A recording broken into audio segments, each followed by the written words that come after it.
98.7 KISS FM with cool DJ Red Alert doing the mixing.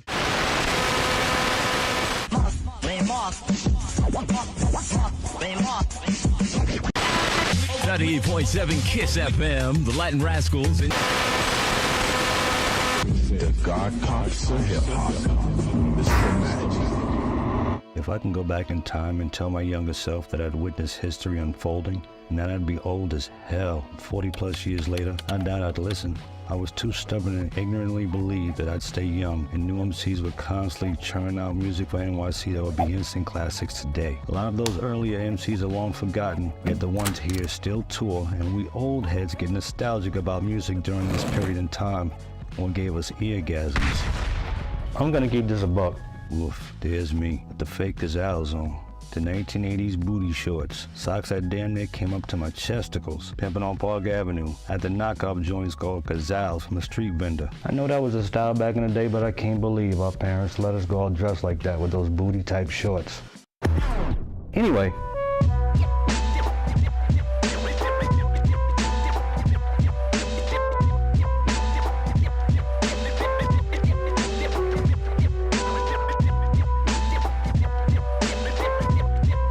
40 years ago, I started a tape collection from the ground up, pretty much like most of NYC was already doing. The thing is, I had no idea that I was on the ground floor of what I personally believe was the golden age of hip-hop. In 1983, I lived right uptown in the Bronx, 1750 Sedgwick Avenue to be exact, down the street from 1520, right across from River Park Towers in the Harlem River, which separated us from Manhattan. Solid area before the crack epidemic fully hit. While crackheads were waiting for the 1st and 15th of every month. To stay out of trouble during the summer, we played full-court basketball, swam at Roberto Clemente State Park, or went to a summer camp at Bronx Community College. On this particular day to summer camp, I saw this dude with a heavy-looking boombox blasting a jam I'd never heard before. It was by Gaz, and the song was Sing Sing. Some DJ was cutting the hell out of this disco joint. Right then and there is what made me want to start recording tapes for myself. But I was young, had no working papers as a minor for a summer job, so any money I did get went to buying comic books. Dead ass. Once the school year started, I had to bide my time. As long as I looked fly doing it, I went to the High School of Art and Design. In that time frame, most of us sported Lee's, Shams the Baron shirts. Pumas, Adidas, Kangos, name belts, sheepskins, leather bomber jackets. I personally did most of my shopping on Fordham Road in the Bronx, Delancey Street in the city, or the Aqueduct Flea Market in South Ozone Park, Queens. The current trend in music being played at the time was damn near synonymous with how we dressed. Around Christmas of that same year, my pops bought a stereo system for me to use that had a tape deck. Now for a while we were going to school, we listened to the radio. 98.7 KISS to be exact. They almost always dropped on the radio by the Crash Crew, but by then things were slowly changing. RunDMC dropped Suck MCs and It's Like That on Profile Records, while the Fearless Four kept the movement going with Elektra Records by releasing Problems of the World. This was a year before Def Jam, before Tila Rock and LL Cool J. Sugar Hill Records was slowly being phased out. Not completely, mind you, but it was happening. For a while, most of the Black and Latino listeners started listening to Mr. Magic on 107.5 WBLS. Keep in mind though, I had no idea Mr. Magic was on WBLS or WXBI. I personally regret not knowing this. Also during this time frame, 98.7 KISS had mixes done by Tony Humphries and Shep Pettibone, and man, they were killing it. If you heard a mix that you'd never heard before on that station, like say Paul McCartney and Michael Jackson Say, and in the middle of that mix you heard 98.7 KISS, Master Mix. That's what they were doing. I mean, all that's well and cool, but we youngins wanted that rap shit, because that's what we gravitated towards. The adults couldn't stand it, understand it, and didn't appreciate it. Then again, hip-hop culture, with rap music gaining traction, had basically replaced disco. It's not our fault, we couldn't even get in the club, so we had to do the park jams. So what did we do on Friday and Saturday nights? Pop in a tape, start recording, and trust, that's exactly what we did. By now, Buffalo Gals from the world's famous Supreme Team and beatbox from the Art of Noise were staples in hip-hop. The mentality was, if it didn't fit into the soul, R&B, or electro freestyle genres, then it had to be rap music, especially if it had drums that you could bop your head to. We didn't mind. We were hungry for new material, and a lot of it actually seemed experimental. So Red Alert and Chuck Chillout fed us this music over the weekend like we were all gremlins, yet they stopped at midnight. In my opinion, this was the beginning of the golden age of hip-hop, and most of us didn't even know it at the time, and the struggle was real. If your tape popped or got jammed in your boombox, that's when you had to get the tools to fix it. Why bother? Because you probably had one of the illest mixes on that tape, or Chuck Chillout did one of the sickest scratches on that particular tape, and you had to get it fixed. I'm being honest. Now, one of the first joints I started recording was It's Yours by Tila Rock and Rockbox by RunDMC. Red Alert made sure to spin and cut it up like crazy. Those joints are moving in the streets and on the radio hard. People seem to forget this, but It's Yours was the very first rap record on Def Jam. It wasn't LL Cool J's I Need a Beat. But us old heads caught on to the fact that Mrs. Smith's early flow, it sounded a lot like Tila Rock's. Coincidence? Oh no. Anyway, peep game. Before they were the Beastie Boys, they were friends with Rick Rubin, who produced the track. A young kid at Rock was there in the studio with T when he recorded the jam, along with some grown-ass women. You know in the record when T says, "Do you like it?" and the crowd says, "Yeah," that's at Rock, and the women doing the crowd voices. Real talk. Even more interesting, Rick Rubin wanted to sign Special K from the Treacherous 3 for this, but he couldn't do it because Special K was still signed with Sugar Hill Records as part of the Treacherous 3. So he went with Special K's brother, Tila Rock. Even more ironic, Kid at Rock tasted Brass Monkey for the very first time that night, and they sampled It's Yours for Paul Revere 2 years later. Mess your head up, right? This stripped down jam was hot on the streets of New York. You couldn't go anywhere without hearing it. Your moms knew this song. Your grandma's put in her teeth just to recite the lyrics. Your crazy uncle stopped playing spades, put his Colt 45 down just to listen to this song. If a cop busted you playing this shit on a boombox on the train, he let you off with a warning and start bopping his head till he get off at 86th Street. That's how dope this record was. Or back in the day, we used to say it was fresh. However, Red and Chuck spun another joint. When I said new material seemed experimental, I wasn't kidding, because RunDMC dropped Rockbox. Bruh. Okay, in 2023, we take it for granted. We're used to it. But Run and D self-appointed themselves as the kings of rap and roll. We all know that. But in 1984, this was totally different. Like, totally new. We had never heard no shit like this before. For some context, you guys have to understand something. We had nicknames for each borough. I mean, to us, it was just 4 boroughs. Or like Bruh from the 5th floor. Deadass, it was just 4 boroughs. We didn't even think about Staten Island until Wu-Tang Clan came along and put Shaolin on the map. It was basically who had the better borough because of who we grew up with, who our friends were, what rapper represented it. That's all it was, like a competition thing. Now for the Bronx, we started this hip hop shit. That was home, and we took pride in it. Despite it having more abandoned buildings than the Knicks winning championships, Grandmaster Flash and the Furious had dominated for a minute, and now Tila Rock had the streets on lock. RunDMC were from Queens though, specifically Hollis. They had dropped 2 hot joints previously, and when they dropped Rockbox, that song hit the ground running like a slave running for freedom. This joint, Red Alert and Chuck Chillout used to cut it up like crazy. And that guitar riff by Eddie Martinez, that was straight fire. But what most still don't know, probably to this day, is that Run and D didn't even want the guitar riff on the song. After Suck MCs and Is Like That, rap street cred was solidified for them. We all understood that Queens was representing, but Run and D, when they heard the guitar riff on the track, they didn't get it. They just wanted the drums, which was basically Billy Squire's Big Beat programmed. All they cared about was the drums, the bells, not the guitar riff, because they felt it wouldn't be accepted in the hood, but it was. Was it as lyrical as It's Yours? No, but we had never heard anything like that before. These cats didn't even want to make a video for it to be shown on MTV. Thank God they did though. Big ups to Michael Jackson for opening the door and leaving it open, because MTV, allegedly, didn't want any black artists on their channel.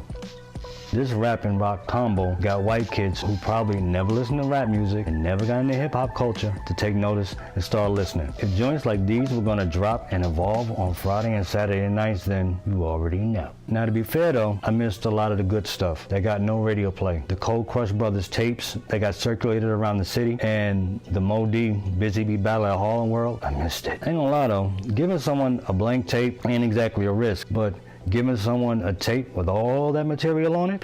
You'd rather give up your Jerry Curl activator or your new kicks. Please do me a solid for the YouTube algorithms. Drop a like, comment, subscribe, tell your mom, tell your auntie. They used to date 4 drug dealers way back in the day. There's a lot of material to cover. Know the ledge.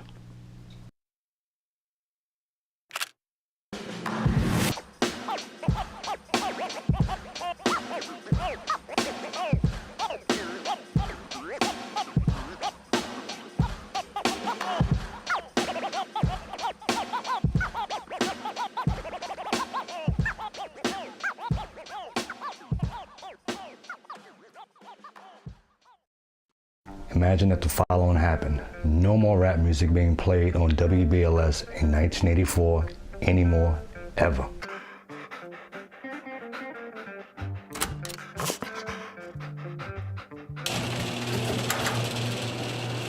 After the last video, I had plenty of things to discuss. Then it hit me while I was about to walk my cat Scribbles. I gotta talk about the god pops of hip hop, Mr. Magic. Good evening to you super listeners. How you doing tonight, all you fly guys and fly girls?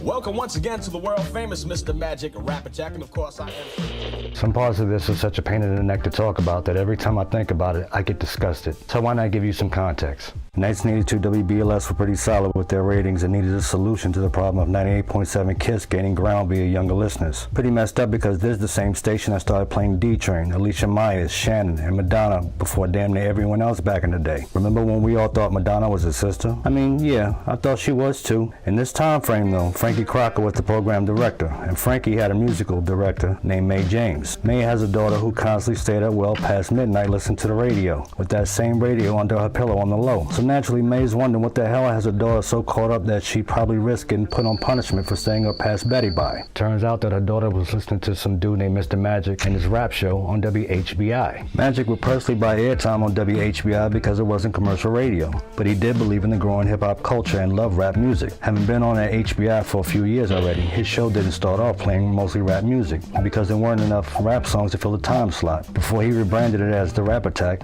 it was actually called Magic's Disco Showcase. Frankie Crocker met with Magic to offer him a spot on BLS for his show, which would more than likely bring his followers, and he would actually be on the air in prime time. The thing is, Magic didn't have an FCC license to be on BLS, so he had to work under the license of Tyrone Fly Ty Williams, who produced Magic's show and would eventually become the co-owner of Cold Chillin' Records years later. Anyone at BLS that had a license that Magic could work under, well, they didn't want to be bothered with him or the music. You see, neither 98.7 KISS nor BLS actually respected rap music, even if it was played on those very same stations. Crazy, right? Here's where things get even more interesting. Even at this point in hip-hop history, Magic's other nickname was Sir Juice. This we all knew. But the original Juice Crew? Well, here's where that old wow moment comes in. Most folks like me would start rambling off names like Roxanne Shante, Craig G, Tragedy, MC Shan, Bismarck, etc., etc. You already know. But I'm talking the original Juice Crew. That's these dudes. Curtis Blow, the Fat Boys, Melly Mel, Grandmaster Flash, DJ Junebug, and Sal, the owner of the Disco Fever.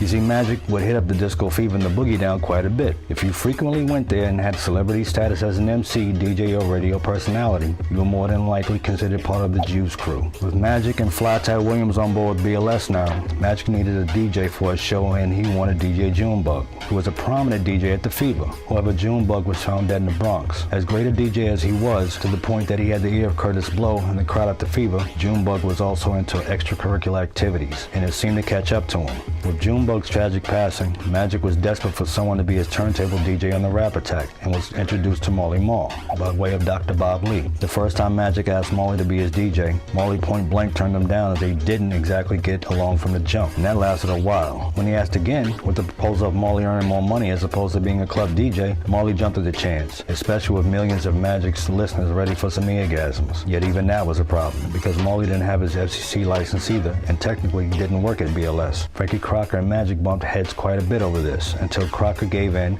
and gave Marley a shot. For a few years things worked out fine until the chemistry between Magic and Marley was undeniable.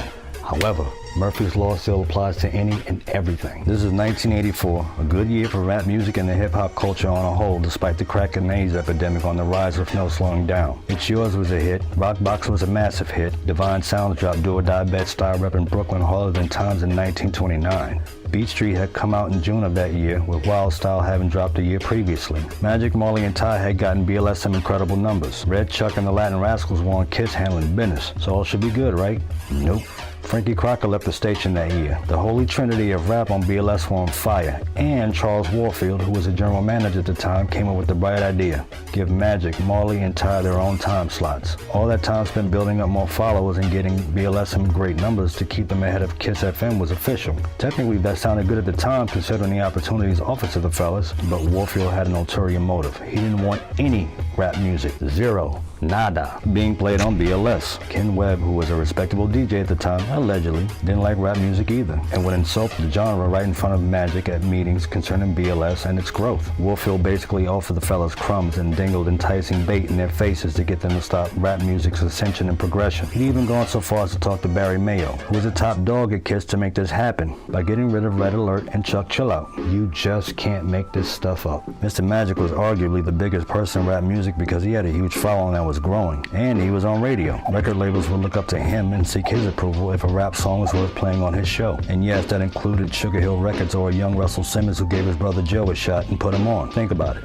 The overall ramifications of this are mind-blowing. Warfield's decision was a slap in the face to the hip-hop community, and it will make you question why would the station choose to turn its back on a genre that was rapidly gaining traction. The fallout was particularly devastating for Mr. Magic, who would not only lose a huge platform, but also his ability to support and promote the artists he believed in, like he did with Divine Sounds of the Fearless Four. Check the credits on a Fearless Four album. M Squared is Mr. Magic. You can question if the exclusion of rap music was driven by commercial concerns or a lack of understanding about the cultural significance of hip-hop itself. To understand the motivation behind WBLS's decision, you probably have to consider the socio-political climate at the time. With rap music gaining increasing attention and sometimes controversial subject matter, the station may have faced pressure from advertisers and conservative groups. Ronald Reagan was president, remember? Although Jesse Jackson tried his hand by campaigning for the big chair that same year. Then you actually have advertisers that had the mentality that black folks didn't actually buy their products, like Macy's as an example. As a response to Warfield's decision to go through with this, Mr. Magic, along with the reluctant Marley and Ty, leaves WBLS to go back to HBI. Being pissed about this fueled Mr. Magic because at the time, he could see what no one else was seeing, a future with neighborhood entertainers that could express themselves, and he wasn't getting paid an insane amount of dollars to do it either. He believed in this, and no one could tell him any different. Dude was a serious visionary, and if it wasn't for him, there would have been no Marley Marl on radio to produce the instant classics we grew up on. No Biz, G-Rap, no Rakim, no Big Daddy Kane, no producers and beat makers to be inspired by Marley,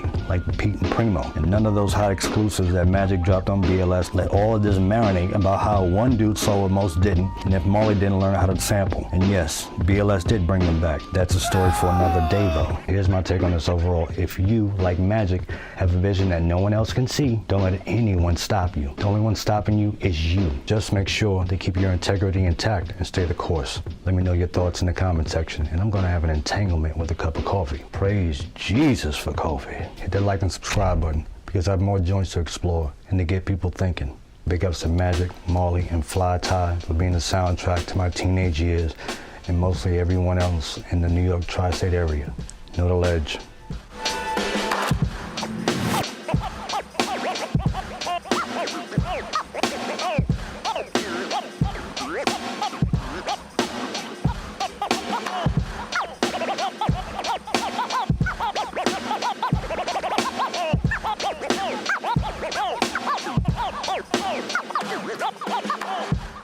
Finally, the ones responsible for the murder of Jam Master Jay were found guilty. Over 20 long years for this to happen. What's up? Yo, my homeboy and partner DJ Run wants to come out and help me out, but he said y'all don't sound loud enough. So if y'all want him to come out here and say some of them fresh rhymes, somebody say run. You say run. Call him out, say run. A little louder, say run. Come on, just clap your hands, everybody. Everybody, clap your hands. I'll be honest, I had no idea how to approach making a video like this. I was a huge RunDMC fan since they first dropped this Like That and Suck MCs back in 1983. But how do I make a video about this group, these duo MCs, and this cool as hell DJ? I don't know. I had two subjects I wanted to get off my chest before I started plotting. I mean, bruh, I was going all in like Lexington Steele in his prime when he was still making porn flicks, getting into chicks' jibbers and shit. You know what it is? So I'm telling my boy what I wanted to talk about next. So he tells me that the cats responsible for Jam Master Jay's death had the day in court. I admit, I was happier than a chick with some new spider leg eyelashes, or some dude sporting some gray sweatpants to show how big his joint isn't. The first thing that popped into my head was, damn, this took a long ass time, and it was suggested that I write about this from my perspective. This felt like a challenge to me because the focus had to be a bit more J than Runnin' D. Well, okay, let me get this out the way. RunDMC were never signed to Def Jam. They were signed to Profile Records. You'd be surprised how many people to this day still don't know that. The owner, Corey Robbins, was actually kind of leery to sign these cats. I mean, this label escaped being ruined financially. Dr. Jekyll and Mr. Hyde saved it by $2,000. In any case, being connected to Run's brother Russell, most of those mid-80s rap acts were signed with Rush Management. Now this takes me back, even if it was 40 years ago. If you're a comic book fan like DMC, Secret Wars was already killing it. Amazing Spider-Man number 252 introduced us to Spidey sporting that black suit. 3 people in this time frame were practically running pop music radio stations: Michael, Prince, and Madonna, all born the same exact year. RunDMC dropped their very first album before summer, which incidentally was dedicated to DJ Junebug, whom I talked about in the last video. The video for Rockbox got played on MTV that summer, and Jam Master Jay was officially down with them because Russell wanted to get an album done. Okay, cool. From 1984 to roughly 1988, RunDMC damn near had a chokehold on rap music because they expanded it beyond the hood, basically their core audience. After what I call the rise of the lyricists started happening in 1986, and their core audience started sliding off pretty much due to Walk This Way, you can see the decline slowly happening. As respected as they were, there were many others coming through the door that we were introduced to, from new lyrical MCs to new female MCs to new groups emerging. I mean, don't get it twisted, they still had dope joints even up until 1988's Tougher Than Leather, but with more artists coming out, the competition was fierce as well as it was respected. Now, jump forward to 1993. Run D and J got the hookup from DJ / 1992's Remix King / insane producer Pete Rock, because they were phasing out. NWA, Tribe, and Naughty had already dropped some incredible albums. Those 3 alone had different sounds, and it wasn't just them. Rap music has seriously evolved, so that now you had more choices to select from. If you're one of those folks that's wondering, well, what about so-and-so? And you know who you are. I didn't forget, because the list is long and the focus isn't on RunDMC, although Pete Rock gave them a serious resurgence to their career with Down with the King in 1993. That act alone got them touring again, and the payout in the 1990s was much better for them than in the 1980s. Death Row were out with that G-Funk flavor now, repping Cali, then added Tupac to his crazy arsenal of artists. It was pretty much game over. I'm gonna keep this a buck. We knew Death Row was a problem when Dre dropped The Chronic in 1992. With Tupac added in the mix, it was like the 1992 Dream Team, and man, they had so many dope tracks. I personally didn't care where producer, DJO, and MC were from. If your shit was dope, it was dope. Period. Death Row was making a killing being played on urban and pop stations. Dre and Snoop got the cover of Rolling Stone. The money was flowing faster than drunk dudes at a strip club, and New York's only savior was a brother from Brooklyn. By then, RunDMC's dominance was all but over. With no money coming in for Jay, bills are piling up and he was in the hole, especially with the spotlight fading. He reportedly owed the IRS over $100,000, but it was actually $500,000 in debt. Back in the 1980s, the group famously had an anti-drug stance in lyrics and PSAs. Hell, I remember when they gave a concert around 1985 because of the surging crack epidemic, and appeared on New York's Channel 11 News speaking about it. The thing is, and from my personal standpoint, if you have no financial advisor or zero knowledge of how to manage your money, you're going to have problems in the long run. I'm not one to make excuses for Jay, and I refuse to shit on the man's legacy. From what I read about him over the years, he was a good dude, helped out his family when needed, great family man, loved music, stayed in the community to start a record label, mentored a young 50 Cent. He, like most of us, made a terrible decision and it ultimately cost him his life. The irony of this is there happened to be 2 people close to him, a childhood friend and his very own godson. To get over the pressure of being in debt and a net worth that had plummeted, Jay became a cocaine middleman as his career slowed and money ran short. In 2002, a year after RunDMC's 7th and final studio album, Crown Royal, Jay had allegedly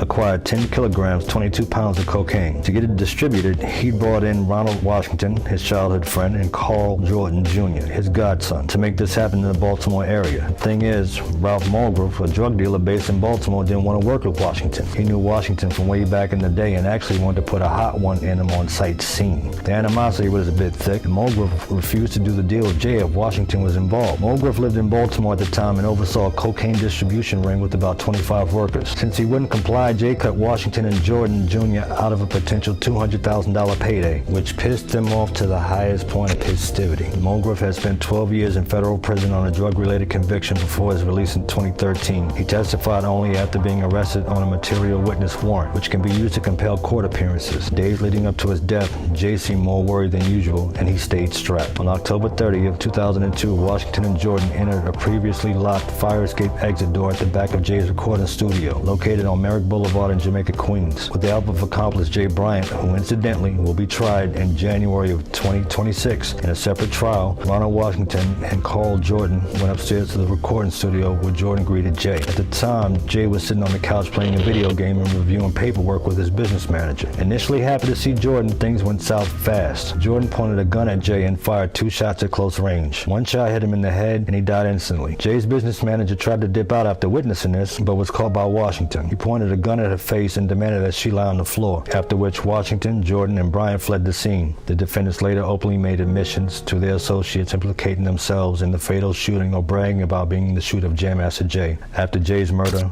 Run announced the official breakup of RunDMC. This execution of pure act of revenge was finally made right, with Washington and Jordan having had their day in court, and millions couldn't be happier. The sad and tragic part of all this is that Jay left behind an incredible legacy, which most of us will never forget. During their heyday, people typically think that it was Run that fired up the crowd. No, that was Jay. Jay brought that energy. The look of RunDMC, the Godfather hats, sporting Adidas, that was Jay. When Mr. Magic had DJs visiting BLS and none could deal with how the equipment was set up, only one cat wasn't scared to shine when competing with Marley Marl on those turntables. Again, Jay. I still have those tapes where Jay set the mood for the crowd at the Apollo and then in Madison Square Garden back in 1986. It was all Jay. This is how I personally want to remember the man. He was that dude, and I refuse to think negatively over a terrible mistake that cost him his life. If we were all saintly, chances are churches wouldn't exist. Do me a solid. Hit the subscribe button, keep hitting your boy with some coffee, and keep your integrity intact. Know the ledge.